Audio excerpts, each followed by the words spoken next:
Magic നോവലിലേക്ക് ഏവർക്കും സ്വാഗതം. Kottayam പുഷ്പനാഥിൻ്റെ നാഗമാണിക്യം part 1. ഈ നോവൽ നിങ്ങൾക്ക് ഇഷ്ടമാകുന്നുണ്ടെങ്കിൽ ലൈക്ക് ചെയ്ത്, ഷെയർ ചെയ്ത്, സബ്സ്ക്രൈബ് ചെയ്ത് ഹൈപ്പും കൂടി ചെയ്യണേ. അവർ തമ്മിലുള്ള വിവാഹം നടക്കുമെന്നറിഞ്ഞപ്പോൾ ആ ഗ്രാമം മുഴുവൻ ആഹ്ലാദത്തിൽ ആറാടി.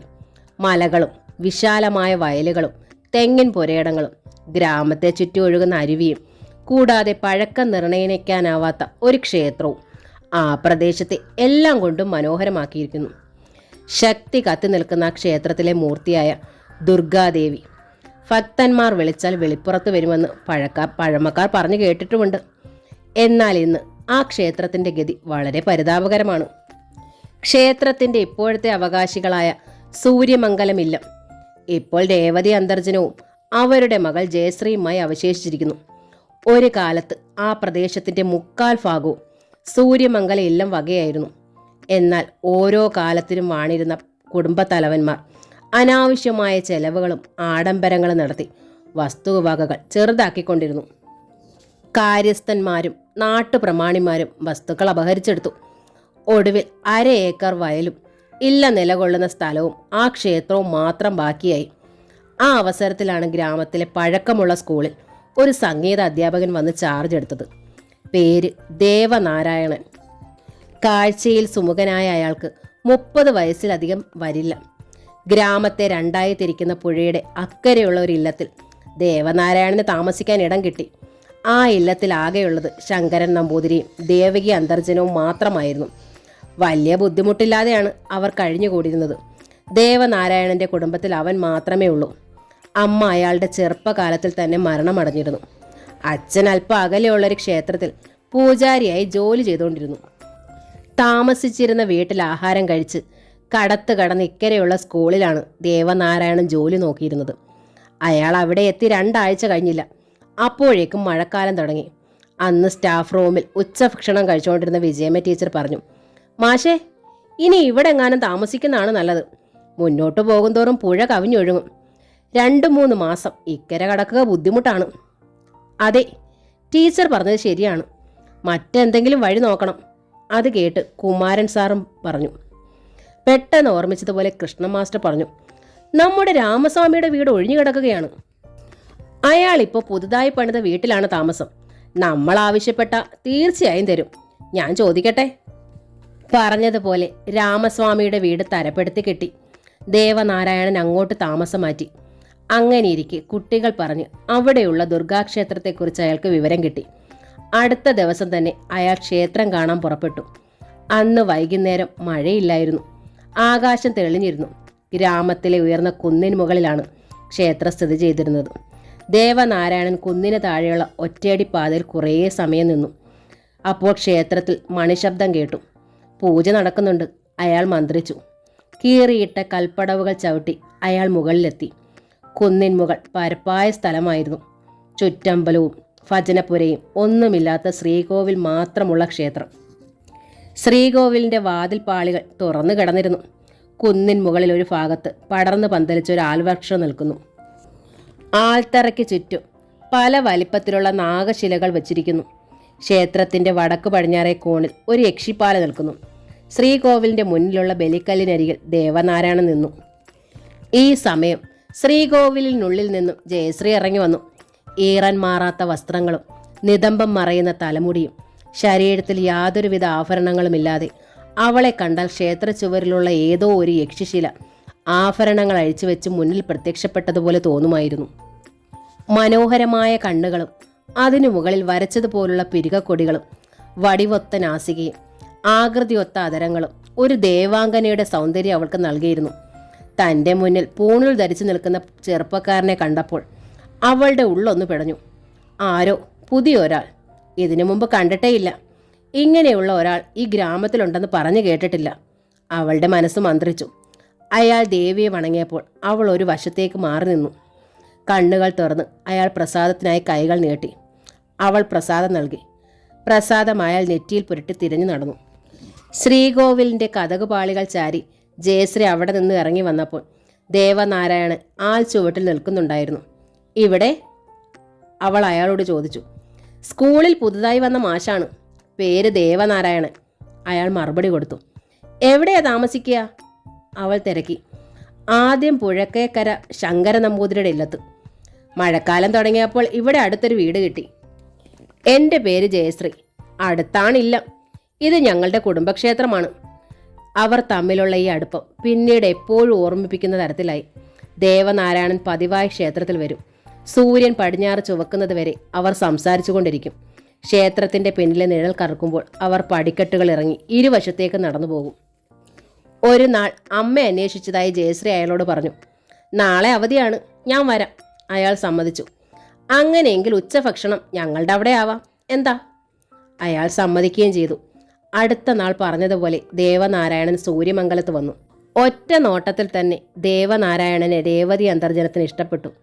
കച്ചേരിക്കൊക്കെ പോകുമോ? രേവതി അന്തർജനം ചോദിച്ചു. അങ്ങനെ ഒരു പതിവില്ല. ആരെങ്കിലും നിർബന്ധിച്ചാൽ പോകും. ചിലപ്പോൾ ഗുരുക്കന്മാർ ആരെങ്കിലും വിളിക്കും.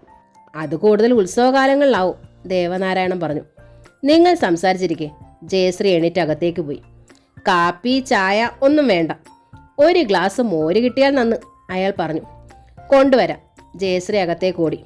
ഇഞ്ചിയും പച്ചമുളകും കറിവേപ്പിലയും ചതച്ചു ചേർത്ത പച്ചമോര് ഓട്ടുമൊന്തയിൽ അയാളുടെ മുന്നിൽ കൊണ്ടുവച്ചു. ഒറ്റ വലിക്ക് ദേവനാരായണൻ അത് അകത്താക്കി. ഈ നാട്ടിൽ വന്നിട്ട് ആദ്യമായിട്ടാണ് ഇത്രയും രുചിയുള്ള മോര് കുടിക്കുന്നത്, അയാൾ ചിരിച്ചുകൊണ്ട് പറഞ്ഞു. ഉച്ചഭക്ഷണം ജയശ്രീയാണ് വിളമ്പിയത്. അയാൾ ഭക്ഷണം കഴിക്കുന്നത് കണ്ണിമയ്ക്കാതെ രേവതി അന്തർജനം നോക്കി നിന്നു. ഭക്ഷണം കഴിഞ്ഞ് പലതും പറഞ്ഞിരുന്ന് സമയം പോയതറിഞ്ഞില്ല. ശരി, ഞാൻ ഇറങ്ങട്ടെ. ദേവനാരായണൻ എണീറ്റു. വല്ലപ്പോഴുമൊക്കെ ഇറങ്ങണം. പിന്നെ വരുന്നതിന് മുമ്പ് ഒന്ന് സൂചിപ്പിച്ചാൽ നന്ന്. അതിനെന്താ, വരാല്ലോ, അയാൾ സമ്മതിച്ചു. അങ്ങനെ പറഞ്ഞതല്ലാതെ ഇല്ലത്ത് വന്നതേയില്ല. ക്ഷേത്രത്തിൽ വെച്ച് ജയശ്രീയുമായി സംസാരിച്ചു. ഒരു നാൾ രേവതി അന്തർജനം മകളോട് ചോദിച്ചു, നിനക്ക് അയാളെ ഇഷ്ടപ്പെട്ടോ? അവരൊക്കെ വലിയ ആളുകളാ. അമ്മ അവരോട് ചോദിച്ചു. മനസ്സ് വേദനിക്കണ്ട, ചോദിക്കാതിരിക്കുന്നതാണ് ഭേദം. എങ്കിലൊരു കാര്യം ചെയ്യൂ, വിജയ ടീച്ചറെ അന്വേഷിച്ചതായി പറയൂ, രേവതി അന്തർജനം മകളോട് പറഞ്ഞു. പറഞ്ഞതുപോലെ ടീച്ചർ വന്നു. തൻ്റെ മനസ്സിലുള്ള ആഗ്രഹം ടീച്ചറോട് പറഞ്ഞു. വിജയമ്മ ടീച്ചർ ആ വിവരം ദേവനാരായണനുമായി സംസാരിച്ചു. അയാൾക്ക് പണ്ടേ ഇഷ്ടമായിരുന്നു. അങ്ങനെയിരിക്കെ ഒരു നാൾ മാന്ത്രികനും ജ്യോത്സ്യനുമായ മാനദേവൻ തമ്പൂതിരി സൂര്യമംഗല ഇല്ലത്ത് വന്നു. രേവതി അന്തർജനം വിവാഹത്തെക്കുറിച്ച് സംസാരിച്ചു. പൊരുത്തം നോക്കാൻ ആവശ്യപ്പെട്ടു. മാനവേദൻ രാശി പലകയും ശംഖ് കവടികളും പുറത്തെടുത്തു. ദേവസ്ഥാനങ്ങളിലും ഗുരുസ്ഥാനങ്ങളിലും ശംഖും കവടിയും വച്ച ശേഷം ഒരു കൈ കവടി വാരിവെച്ച് പകുത്ത് ശിഷ്ടം ഗണിച്ചു. അതിനുശേഷം രാശിപ്പലകയിൽ ശ്രദ്ധിച്ചു. മാനവേദന്റെ കണ്ണുകളിൽ ആശ്ചര്യം വിടർന്നു. ശംഖും കവടിയും ഒന്നിനോടൊന്ന് ചേർന്ന് സ്പർശിച്ചു. ഒടുവിൽ അവ ഒരു സർപ്പം പോലെയായി. മാനവേദൻ കണ്ണുകൾ അടച്ചു. ഭയം കൊണ്ട് അയാൾ വിറച്ചു. അപ്പോൾ അയാളുടെ ഉള്ളിൽ ഒരു ദൃശ്യം തെളിഞ്ഞു. വിവാഹവേഷം അണിഞ്ഞ് ജയശ്രീ വരുന്നു. ദേവനാരായണൻ അവളുടെ കഴുത്തിൽ താലി കെട്ടുന്നു. അന്ന് രാത്രി ഇല്ലത്തിൻ്റെ അകത്തളത്തിൽ പാലുമായി അവളുടെ പിന്നാലെ സ്വർണ്ണ നിറത്തിൽ ഒരു സർപ്പം എഴഞ്ഞു വരുന്നു. മാനവേദൻ പെട്ടെന്ന് കണ്ണു തുറന്നു. രാശിപ്പലകയിൽ താൻ വെച്ച ശംഖും കവടി എവിടെ? വീണ്ടും മാനവേദൻ കവടി നിരത്തി നോക്കി. പഴയതുപോലെ ശംഖുകളും കവടികളും രാശിപ്പലകയിൽ യഥാസ്ഥാനത്ത് വെച്ചു. ഫലം പഴയതുപോലെ തന്നെയായിരുന്നു. നാഗരൂപം കൈക്കൊണ്ട ശംഖുകളും കവടികളും അയാളെ സ്തബ്ധനാക്കി. എങ്ങനെ താൻ കണ്ട വിവരങ്ങൾ ധരിപ്പിക്കും? അകത്തളത്തിൽ നിന്ന് ചാവടിയിലേക്ക് ഉറ്റുനോക്കുന്ന ജയശ്രീ അമ്മയും. അവരോട് എന്തു പറയും? മകൾക്ക് അപായം വരാൻ പോകുന്നെന്ന് പറയണോ? അതുപോലെ താൻ മായ പോലെ കണ്ട കാര്യങ്ങൾ ധരിപ്പിക്കണോ? അപ്പോൾ അയാൾക്ക് തന്നെ ഒരു ഉൾവിളി പോലെ തോന്നി. താൻ കണ്ട സംഗതികൾ തൻ്റെ ഉള്ളിൽ തന്നെ ഇരിക്കട്ടെ, ആരോടും പറയണ്ട. അങ്ങനെ തന്നെ മാനവേദൻ തീരുമാനിച്ചുറച്ചു. പിന്നീട് അധിക സമയം ജ്യോത്സ്യത്തിൽ ചെലവഴിച്ചില്ല. കവടിയും ശംഖും പെറുക്കി സഞ്ചിയിൽ നിക്ഷേപിച്ചു. അതിനുശേഷം രാശിപ്പലകയിലെ പൊടി തുടച്ച് മാനവേദൻ എഴുന്നേറ്റു. രേവതി അന്തർജനം ആകാംക്ഷയോടെ വരാന്തയിലേക്ക് ഉറ്റുനോക്കി നിന്നു.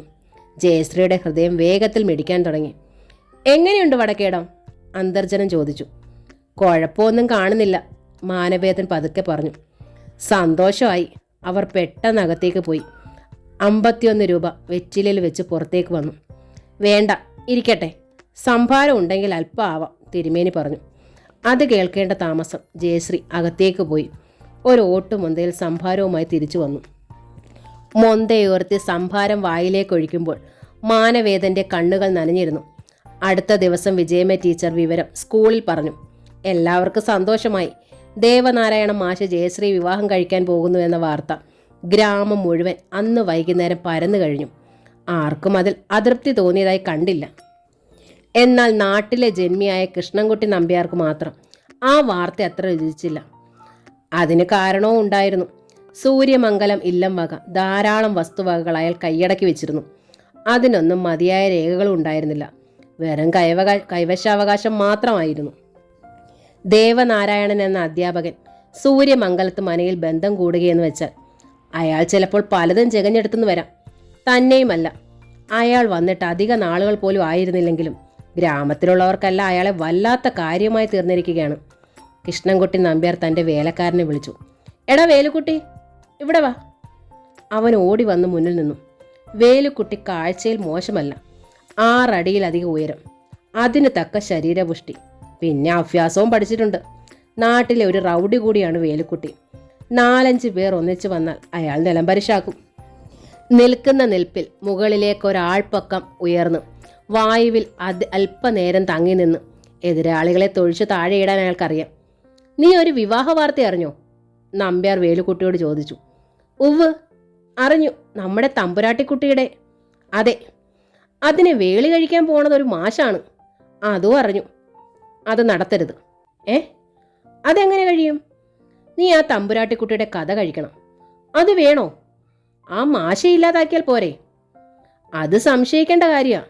കാരണം അയാൾ വടക്കുന്ന് വന്ന ആളും ചിലപ്പോൾ വല്ല വേല അറിയാമെങ്കിൽ രക്ഷപ്പെട്ടെന്ന് വരും. വേലുക്കുട്ടി ഓർത്തു നോക്കി. അത് ശരിയാണെന്ന് അവന് തോന്നി. കാരണം ഏതെങ്കിലും വിധത്തിൽ അയാൾ തന്നെ നേരിട്ടാൽ, തന്നെയുമല്ല അയാൾ കാഴ്ചയിൽ അത്ര മോശമല്ല. ചിലപ്പോൾ വടക്ക് കളരികളുള്ള സ്ഥലത്തുള്ള നിന്ന് വന്ന ആളായതുകൊണ്ട് അഭ്യാസിയുമായിരിക്കും. എങ്കിൽ പിന്നെ നമ്പ്യാർ പറഞ്ഞതായിരിക്കും ഭംഗിയെന്ന് അയാൾ തീരുമാനിച്ചു. ജയശ്രീ ക്ഷേത്രത്തിൽ നിന്ന് ദീപാരാധന കഴിഞ്ഞ് വരുമ്പോൾ സാധാരണഗതിയിൽ ആരും ഉണ്ടാവാൻ വഴിയില്ല. ക്ഷേത്രത്തിൽ നിന്ന് പുറത്തു വന്നാൽ പിന്നീടുള്ളത് വിജനമായൊരു വഴിയാണ്. അവിടെ വെച്ച് നേരിട്ടാൽ മതിയെന്ന് അയാൾ ഉറച്ചു. ഇപ്പോൾ പകൽ കുറവുള്ള ദിവസങ്ങളാണ്. വൈകിട്ട് 6 മണി കഴിയുമ്പോൾ തന്നെ സൂര്യൻ മറയും. വേലുക്കുട്ടി ജയശ്രീ ഇല്ലാതാക്കാനുള്ള എല്ലാ രീതികളും തീരുമാനിച്ചുറച്ചു. അവൾ ക്ഷേത്രത്തിൽ നിന്ന് ഇറങ്ങി വീട്ടിലേക്ക് നടക്കുമ്പോൾ ഉന്നം തെറ്റാതെ കത്തി എറിയുക. കത്തി ലക്ഷ്യം തെറ്റാതെ കൊള്ളിക്കാൻ അയാൾക്കറിയാം. അന്ന് പകൽ അയാൾ നമ്പ്യാരുടെ മുറ്റത്ത് നിൽക്കുന്ന പുളിമരത്തിൻ്റെ തടിയിൽ ഒരു വൃത്തം വരച്ചു. അതിൽ 3 തവണ തൻ്റെ കത്തി ചുഴറ്റി എറിഞ്ഞു. എല്ലാം വളരെ കൃത്യമായി വൃത്തത്തിൻ്റെ മധ്യത്തിൽ തന്നെ കൊണ്ടു.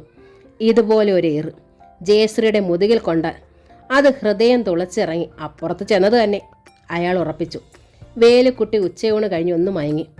അന്ന് പതിവുള്ള മദ്യപാനം നടത്തിയില്ല. കാരണം കത്തി എറിയുമ്പോൾ ലക്ഷ്യം തെറ്റരുതല്ലോ. സന്ധ്യയാവാൻ അല്പം കൂടി സമയമുണ്ട്. വേലുക്കുട്ടി നമ്പ്യാരുടെ വീട്ടിൽ നിന്നിറങ്ങി നേരെ പോയത് കവലയിലേക്കാണ്. ചായക്കടയിൽ കയറി ഒരു ചായയ്ക്ക് പറഞ്ഞു. 1-2 പേർ കടയിലുണ്ടായിരുന്നു. എന്താ വേലുക്കുട്ടി, ഇപ്പൊ കാണുന്നേ ഇല്ലല്ലോ? ഒരാൾ തിരക്കി. നമ്പ്യാർ ചേട്ടൻ എവിടെ പോണേലും ഞാൻ കൂടെ വേണം. ഇപ്പോൾ നിർബന്ധം കൂടി വരിക, വേലുക്കുട്ടി പറഞ്ഞു. അല്ലേലും വേലുക്കുട്ടി അവിടുത്തെ ആഴക്കത്തെ ആളല്ലേ, ചായക്കടക്കാരൻ പറഞ്ഞു. എന്ത് ചെയ്യാം, അങ്ങേരുടെ ഒരു പിടിവാശി. ചായ കൂടി കഴിഞ്ഞ് വേലുക്കുട്ടി ഇറങ്ങി വടക്കോട്ട് നടന്നു. അതുവഴി അല്പദൂരം നടന്ന് വലതുവശത്തേക്ക് തിരിഞ്ഞു ക്ഷേത്രത്തിൻ്റെ അടുക്കലെത്തി മറഞ്ഞു നിന്നു. അങ്ങനെ നിൽക്കുമ്പോൾ ക്ഷേത്ര കവാടത്തിൽ കൂടി ജയശ്രീ ഇറങ്ങി വരുന്നത് കണ്ടു. അവളുടെ കയ്യിൽ വാഴയിലിൽ പ്രസാദവുമുണ്ട്. എങ്ങും നോക്കാതെ അവൾ പടിയിറങ്ങി തെക്കോട്ട് നടന്നു. വേലുക്കുട്ടി ചുറ്റും ഒന്ന് കണ്ണോടിച്ച ശേഷം ജയശ്രീയുടെ പിന്നാലെ കാലടി വെച്ചു. അല്പദൂരം നടന്നപ്പോൾ ഇരുവശവും വൃക്ഷങ്ങൾ വളർന്ന് അതിൻ്റെ ചില്ലകൾ വഴിയിലേക്ക് ചാഞ്ഞ് വഴി ഒരു ഗുഹ പോലെ തോന്നിക്കുന്ന ഭാഗത്ത് നിന്നു. വേലുക്കുട്ടി അരയിൽ നിന്നും കത്തി വലിച്ചെടുത്തു. അയാളുടെ വലത് കരം മുകളിലേക്ക് ഉയർന്നു. ചൂണ്ടുവിരലിനും പെരുവിരലിനും അഗ്രത്തിൽ കത്തി മുന പിടിച്ചു ജയശ്രീയുടെ പുറം ലക്ഷ്യം വെച്ച് അയാൾ കത്തി എറിയാൻ ഭാവിച്ചതും അയ്യോ എന്നൊരു നിലവിളി വേലുക്കുട്ടിൽ നിന്ന് ഉയർന്നു. സീൽക്കാരത്തയുടെ പിന്നിൽ നിന്നും പാഞ്ഞു വന്ന ഒരു ശൂലം അയാളുടെ പുറത്തുകൂടി കടന്ന് ഹൃദയം പിളർന്ന് മുൻഭാഗത്ത് വരികയും അതുപോലെ പിന്നോട്ട് പോയി ക്ഷേത്രക്കുളത്തിലെ പായൽ മൂടിയ കുളത്തിൽ ആണ്ടുപോവുകയും ചെയ്തു. പിന്നിൽ ഉയർന്ന നിലവിളി കേട്ട ജയശ്രീ അതിവേഗം ഇല്ലത്തേട്ട് ഓടുകയും ചെയ്തു. അവൾ ഇല്ലത്ത് ചെന്ന് എന്തുകൊണ്ടോ ആ വിവരം പറഞ്ഞില്ല. അടുത്ത നാൾ ഗ്രാമം മുഴുവൻ വേലുക്കുട്ടിയുടെ അപകടമരണത്തെ പറ്റിയുള്ള വാർത്ത പരന്നു. രക്തത്തിൽ കുളിച്ചു കിടന്ന വേലുക്കുട്ടിയുടെ കയ്യിൽ അപ്പോഴും കത്തിയുണ്ടായിരുന്നു. പുറത്തുകൂടി ഒരു വാൾ കുത്തിയിറക്കിയതിൻ്റെ അടയാളവും ഉണ്ടായിരുന്നു. അകലെയുള്ള പോലീസ് സ്റ്റേഷനിൽ വിവരം അറിയിക്കാനുള്ള ചുമതല ആരും എടുത്തില്ല. ഒടുവിൽ കേട്ടറിഞ്ഞ പോലീസ് സ്ഥലത്ത് വന്നു. മൃതശരീരം കൊണ്ടുപോയി, അത്രമാത്രം. പിന്നീട് ആരും അതേക്കുറിച്ച് അന്വേഷിച്ചില്ല. എന്നാൽ കൃഷ്ണൻകുട്ടി നമ്പ്യാരുടെ ഉള്ളിൽ മാത്രം ആ സംഭവം ഒരു കറുത്ത ബിന്ദു പോലെ മായാതെ നിന്നു. അയാൾ അതേക്കുറിച്ച് രഹസ്യമായി ചില അന്വേഷണങ്ങൾ നടത്തിയെങ്കിലും പ്രയോജനമുണ്ടായില്ല. ഒരാഴ്ച കടന്നുപോയി. ജയശ്രീയുടെ വിവാഹ ദിനം അടുത്തു വന്നു. സ്കൂളിലെ അധ്യാപകരാണ് അതിന് മുൻകൈ എടുത്തത്. ദേവനാരായണന്റെ അടുത്ത ചില ബന്ധുക്കൾ നാട്ടിലെത്തി.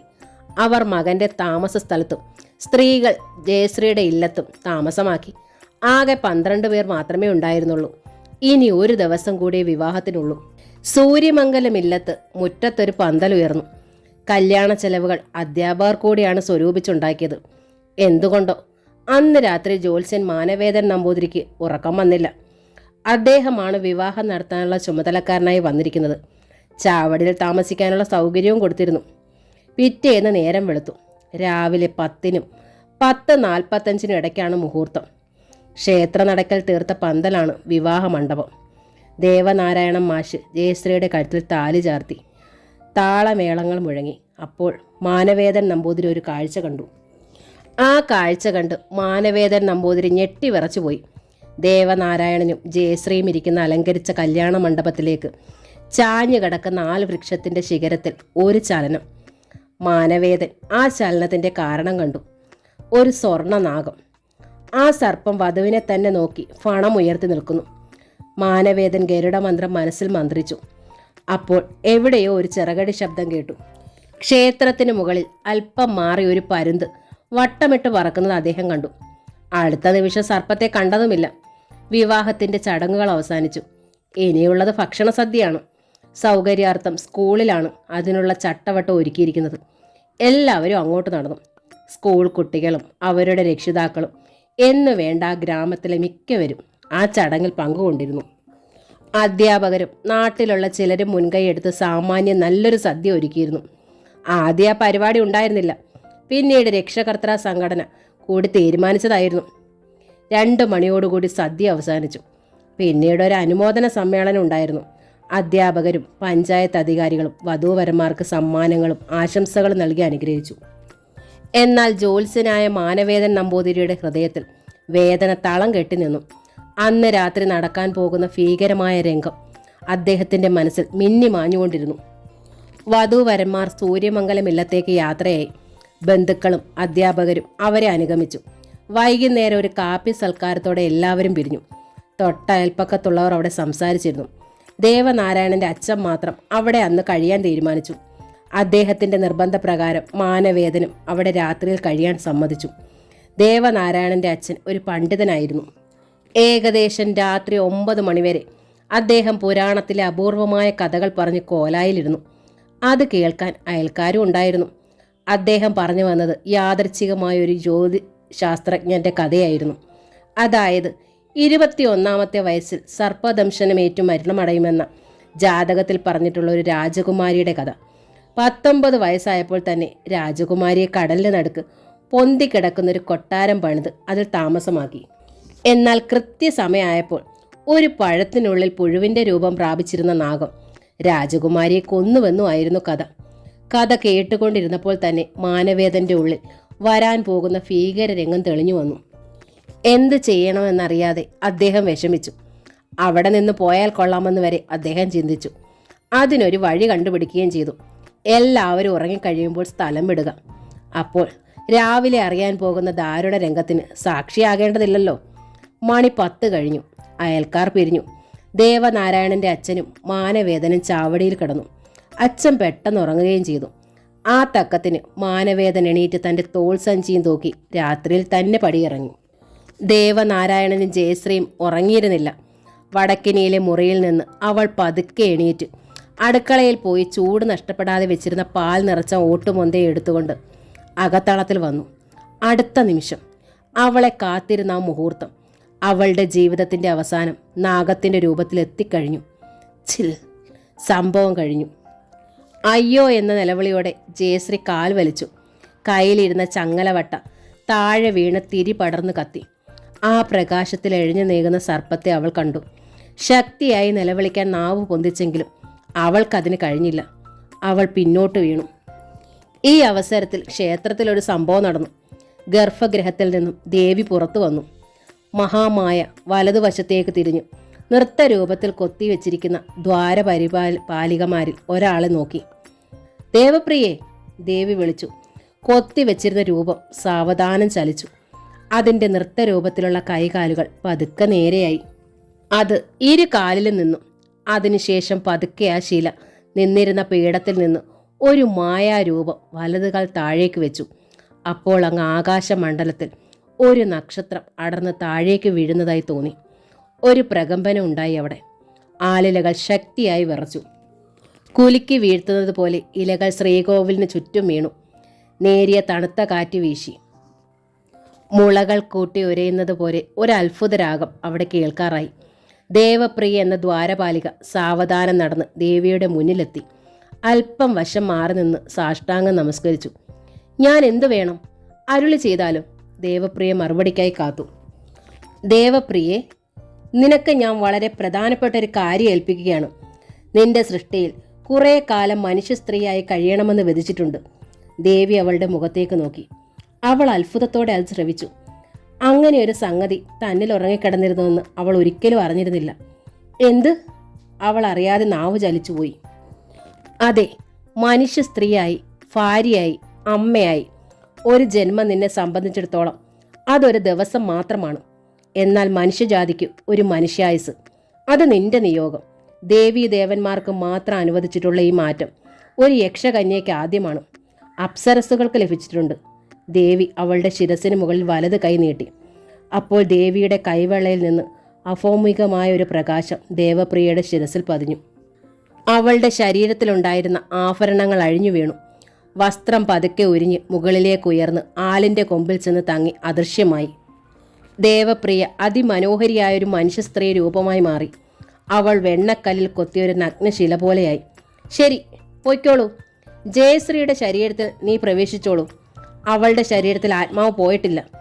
അത് ദേഹത്തിൽ നിന്ന് പിരിയുന്നതോടൊപ്പം നീ പ്രവേശിക്കുകയും വേണം. മൃതശരീരം ആവാൻ പാടില്ല. വേഗം നീ പൊയ്ക്കോളൂ, ദേവി പറഞ്ഞു. ദേവപ്രിയ അതിവേഗം അവിടെ നിന്ന് പോയി. അവൾ സൂര്യമംഗലത്ത് ചെല്ലുമ്പോൾ ജയശ്രീ അകത്തളത്തിൽ കിടക്കുകയായിരുന്നു. അവളുടെ കണ്ണുകൾ തുറന്നിരുന്നു. അവൾ കണ്ടത് പറ്റിയ ആളെയായിരുന്നു. എന്നുവെച്ചാൽ നാഗമാണിക്ക് സൂക്ഷിക്കാൻ ആ ഭൂമിയിൽ എല്ലാം കൊണ്ടും തികഞ്ഞൊരു സ്വർണ്ണനാഗം. ജയശ്രീ പതുക്കെ ഗോവണിപ്പടികൾ ചവിട്ടി താഴെ ഇറങ്ങി. സർപ്പം ഫണം ഉയർത്തി അവളെ സാധാരണ മട്ടിൽ നോക്കി. എന്താ, സുഖമാണോ? അവൾ ചോദിച്ചു. ആ ദിവ്യജന്തു തലയാട്ടി. അതിനുശേഷം അവളുടെ കാൽപാദങ്ങൾ ഉരുമി സ്നേഹം പ്രകടിപ്പിച്ചു. ജയശ്രീ തൻ്റെ വലത് കൈവെള്ളയ്ക്കുള്ളിൽ അമർത്തിപ്പിടിച്ചിരുന്ന നാഗമാണിക്യം അതിൻ്റെ നേർക്ക് നീട്ടി. സർപ്പം വായി തുറന്നു. അവൾ മാണിക്യം അതിൻ്റെ വെച്ചുകൊടുത്തു. സർപ്പം വായടച്ചു. നിലവറയ്ക്കുള്ളിൽ ഇരുൾ പരന്നു. ഇത് ഭദ്രമായി സൂക്ഷിക്കണം. എന്ത് പ്രശ്നമുണ്ടായാലും അത് കൈവെടിയരുത്, ജയശ്രീ സർപ്പത്തിനോട് പറഞ്ഞു. അത് തലയാട്ടി. ജയശ്രീ ഗോവണി കയറി മുകളിൽ വന്ന ശേഷം താഴേക്ക് നോക്കി. നിലവറയ്ക്കുള്ളിൽ ഇരുട്ടിൽ അത് അപ്രത്യക്ഷമായിരുന്നു. അവൾ തിരികെ അകത്തളത്തിൽ വന്ന് പാൽ കൊണ്ടുവന്ന ഓട്ടുമൊന്തയും ചങ്ങലവട്ടയും കയ്യിലെടുത്തു. ചങ്ങലവട്ടയിലെ തിരി താഴെ കിടന്ന് പടർന്നു കത്തുകയായിരുന്നു. അവൾ തിരി നേരെയാക്കി. പാൽ പാത്രം കിണ്ടിയിലെ വെള്ളത്തിൽ കഴുകി കമിഴ്ത്തി വെച്ചു. അതിനുശേഷം ചങ്ങലവട്ടയുമായി അവൾ തെക്കിനിയിൽ ദേവനാരായണന്റെ കിടക്കറയുടെ മുന്നിൽ ചെന്നു. ജയശ്രീ ഇതുവരെ ഉറങ്ങിയില്ലേ? അയാൾ പെട്ടെന്ന് ചോദിച്ചു. ഞാൻ മാത്രമല്ലല്ലോ ഉറങ്ങാത്തത്, അവൾ മറുപടി കൊടുത്തു. അത് കേട്ട് അയാൾ ലജ്ജിച്ചുപോയി. ഇവിടെ അടുത്ത് പാല പൂത്തിട്ടുണ്ടോ? ദേവനാരായണൻ ചോദിച്ചു. അവൾ അത് കേട്ട് ഒന്ന് ഞെട്ടി. അങ്ങ് കാവിലെ പാല പൂത്ത് കാണുമായിരിക്കും. അവൾ വിളക്ക് മേശപ്പുറത്ത് വെച്ച ശേഷം കട്ടിലിൽ വന്നിരുന്നു.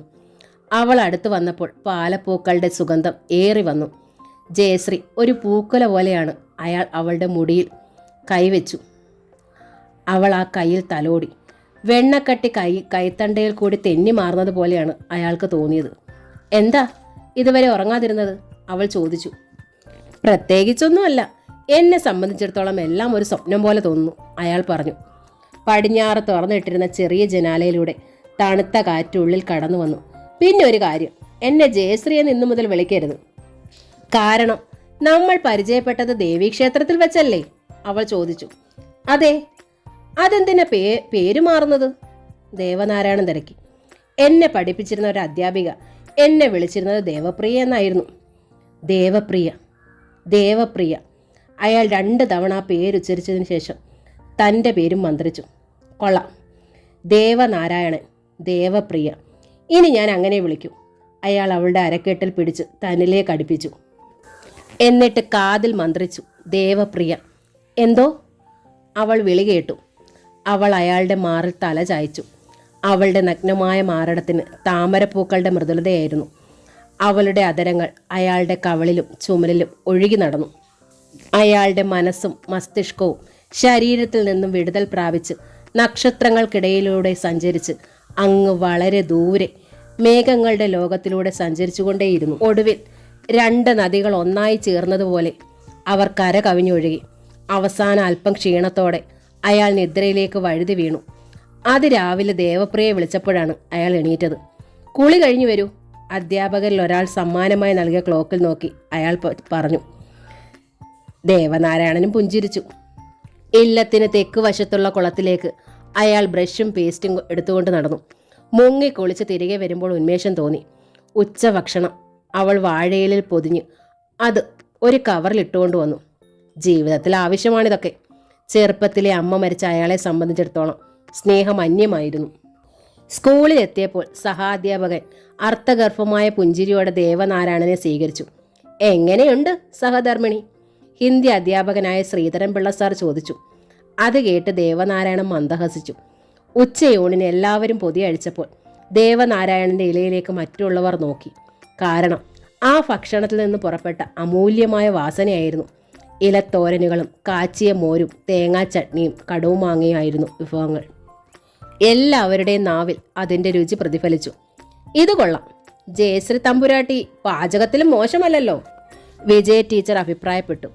പിന്നെ ഒരു വിശേഷ വാർത്ത ദേവനാരായണൻ നൂട് കഴിക്കുന്നതിനിടയിൽ പറഞ്ഞു. അതെന്താണ്? ആകാംക്ഷയോടെ സഹപ്രവർത്തകർ നോക്കി. ജയശ്രീയുടെ പേര് മാറ്റി, അയാൾ പറഞ്ഞു. അതെന്താണ് പുതിയ പേര്? എല്ലാവർക്കും കേൾക്കാൻ ധൃതിയായി. ദേവപ്രിയ. ദേവനാരായണൻ, ദേവപ്രിയ. കൊള്ളാം. ശ്രീധരൻ മാഷിന് വളരെ ഇഷ്ടപ്പെട്ടു. ഈ പേര് ഞാൻ എവിടെയോ കേട്ടിട്ടുണ്ടല്ലോ. അതുവരെ ഭക്ഷണത്തിൽ ശ്രദ്ധിച്ചിരുന്ന ഈശ്വരൻ നമ്പൂതിരി മാഷ് സംശയത്തോടെ നോക്കി. എവിടെയാണ് മാഷേ? ഹെഡ് മാസ്റ്റർ തിരക്കി. ഓ, അത് മനുഷ്യരുടെ കൂട്ടത്തിലൊന്നുമല്ല, പിന്നെ യക്ഷി ഗന്ധർവന്മാരുടെ കൂട്ടത്തിലാണ്. അത് കൊള്ളാം. ദേവനാരായണൻ മാഷിന്റെ വേളി ഒരപ്സരസാണെന്ന് കൂട്ടിക്കോളൂ, വിജയമ്മ പറഞ്ഞു. അതെ അതെ, അല്ലേലും ആ കുട്ടിക്ക് ആകെയുള്ള കൂട്ട് കാവിലെ ഭഗവതിയായിരുന്നു. ക്ഷേത്രത്തിലെ പൂജാരി കൂടിയാണല്ലോ. അങ്ങനെ അല്പാൽപ്പം ദേവാംശം കിട്ടിക്കാണും, ശ്രീധരൻ മാഷു പറഞ്ഞു. അന്ന് സംസാരത്തിനിടയിൽ ഭക്ഷണം എല്ലാവർക്കും രുചികരമായി തോന്നി. വൈകുന്നേരം സ്കൂൾ വിട്ട് ദേവനാരായണൻ തനിച്ചാണ് ഇല്ലത്തേക്ക് മടങ്ങിയത്. ക്ഷേത്രത്തിനടുത്തെത്തിയപ്പോൾ മാനവേദൻ നമ്പൂതിരി എതിരെ വരുന്നു. അദ്ദേഹം സംശയദൃഷ്ടിയോടെ ദേവനാരായണനെ നോക്കി. എന്താ തിരുമേനി, എവിടെ പോയി? മാഷി ചോദിച്ചു. ഞാൻ നിങ്ങളുടെ പുതിയ ഇല്ലത്തറ്റം വരെ പോയതാ. അങ്ങോട്ടായിട്ടല്ല, മറ്റൊരു വഴിക്ക് കയറിയെന്നേ ഉള്ളൂ. അദ്ദേഹം ഒരു കള്ളം പറഞ്ഞു. വാസ്തവത്തിൽ മാനവേദൻ അങ്ങോട്ട് തന്നെയാണ് പോയത്. അദ്ദേഹത്തിൻ്റെ കണക്കുകൂട്ടലനുസരിച്ച് ജയശ്രീക്ക് മുന്നോട്ട് ജീവിതമില്ലാത്തതാണ്. പിന്നെ എങ്ങനെ അവൾക്ക് ജീവൻ തിരിച്ചു കിട്ടി? അവൾക്ക് സർപ്പദംശനം ഏറ്റില്ലെന്ന് വരുമോ? ഇന്ന് വരെയുള്ള തൻ്റെ ജീവിതത്തിൽ പ്രശ്നം വെച്ചതിൽ ഒരു പിഴവും പറ്റിയിട്ടില്ല. പച്ചിലയും കത്രികയും പോലെ കൃത്യമായിട്ടേ ഉള്ളൂ. കാപ്പി കഴിച്ചിട്ടാണോ പോകുന്നത്? ദേവനാരായണൻ തിരക്കി. കഴിച്ചു. ജയശ്രീയെ കണ്ടില്ല. കുളിക്കടവിലാണെന്ന് പറഞ്ഞു വിളിച്ചില്ല. ഓഹോ, അവൾക്ക് കാവിൽ പോവാൻ നേരമായിട്ടുണ്ട്, ദേവനാരായണൻ പറഞ്ഞു. ശരിയാവാം, എങ്കിൽ ഞാൻ നടക്കട്ടെ, ഇനിയൊരിക്കൽ വരാം. എന്നാണാവോ? അറിയിച്ചിട്ടേ വരാവൂ. കാരണം വേളി കഴിഞ്ഞ് എൻ്റെ ദേശത്തേക്ക് പോയിട്ടില്ല. 1-2 ബന്ധുക്കളുടെ തറവാട്ടിൽ പോകേണ്ടതുണ്ട്. ശരി, ഞാൻ അതൊക്കെ കഴിഞ്ഞു വരാം. മാനവേദം വിട ചോദിച്ചു നടന്നു. ദേവനാരായണൻ ഇല്ലത്ത് ചെന്നപ്പോൾ ദേവപ്രിയ കുളി കഴിഞ്ഞു വന്നിരുന്നു. തിരുമേനി വന്നിട്ട് കണ്ടില്ലേ? അയാൾ ചോദിച്ചു. ഇല്ല, ഞാൻ കുളിക്കാൻ പോയിരുന്നു. പിന്നെ കാപ്പി കുടിക്കുക. എനിക്ക് കാവിൽ പോകണം. ഇന്ന് ദുർഗാഷ്ടമി നാളാണ്. ദേവിയുടെ നീരാട്ട് നടക്കണം, അവൾ പറഞ്ഞു. ദേവനാരായണൻ കാപ്പി കുടിക്കാൻ ഭാവിച്ചപ്പോൾ ദേവപ്രിയ ധൃതിയിൽ ഈറൻ വസ്ത്രങ്ങളോടെ ഇറങ്ങി അതിവേഗം നടന്നു. അവൾ ക്ഷേത്രത്തിലെത്തിയപ്പോൾ നീരാട്ടിന് സമയമായിരുന്നു. ദേവിയും യക്ഷികളും ഒരുങ്ങിക്കഴിഞ്ഞിരുന്നു. ദേവപ്രിയയെ കണ്ട് ദേവി സന്തോഷത്തോടെ നോക്കി. ഞാൻ കരുതി നീ വരില്ലാന്ന് ദേവി പറഞ്ഞു. എനിക്കതിന് കഴിയില്ല, അവൾ മറുപടി കൊടുത്തു. വന്നത് നന്ന്, പക്ഷേ നീ ഇപ്പോൾ ഒരു മനുഷ്യ സ്ത്രീയാണ്. അതുകൊണ്ട് ഞങ്ങളോടൊപ്പം നീരാട്ടിന് കുളത്തിലിറങ്ങണ്ട, കരയ്ക്ക് നിന്നാ മതി, ദേവി പറഞ്ഞു. അത് കേട്ടപ്പോൾ ദേവപ്രിയയ്ക്ക് ദുഃഖം തോന്നി. എങ്കിലും അവൾ ദേവിയെ പിന്തുടർന്നു. ഈ സമയം ദേവനാരായണൻ ക്ഷേത്രത്തിലേക്ക് പുറപ്പെട്ടു. നാഗമാണിക്യം എന്ന നോവലിൻ്റെ ഈ ഭാഗം ഇവിടെ പൂർണ്ണമാവുകയാണ്. അടുത്ത ഭാഗം ഉടൻ തന്നെ അപ്ലോഡ് ചെയ്യുന്നതായിരിക്കും. താങ്ക്